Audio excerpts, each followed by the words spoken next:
बोट आणि प्रवाह या टॉपिक वरती प्रत्येक स्पर्धा परीक्षेमध्ये किमान एक तरी प्रश्न हा विचारलेलाच असतो. आता प्रश्न पाहूयात काय आहे. एका बोटीचा प्रवाहाच्या दिशेने वेग 45 किलोमीटर आहे आणि प्रवाहाच्या विरुद्ध दिशेचा वेग 35 किलोमीटर आहे. तर आपण प्रवाहाच्या दिशेने वेग आहे त्याला आपण काय म्हणतो, त्याला आपण म्हणतो डायरेक्शन म्हणून डी बरोबर 45 किलोमीटर प्रति तास हा प्रवाहाच्या दिशेचा वेग दिलेला आहे.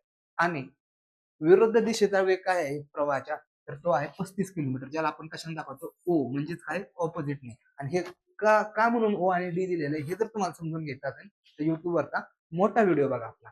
तर त्या बोटीचा संत पाण्यातील वेग किती त्या ठिकाणी आपल्याला विचारलेलं आहे. म्हणजेच आपण युट्यूबवरती एक सूत्र बनवलं होतं, बी बरोबर डी अधिक ओ भागिले 2. म्हणजे काय, प्रवाहाच्या दिशेचा वेग आणि प्रवाहाच्या विरुद्ध दिशेचा वेग यांची बेरीज करायची आणि त्याला 2 ने भागायचं. म्हणजे किती, 45 अधिक 35 भागिले 2, जे की येतं 80 भागिले 2, म्हणजेच किती, 40 किलोमीटर प्रति तास हा वेग असणाऱ्या त्या नावाचा संथ पाण्यातील. आणि हा तुम्हाला जर ब्रीफ मध्ये हा टॉपिक बघायचा असेल तर युट्यूबवरचा आपला तो व्हिडिओ बघा.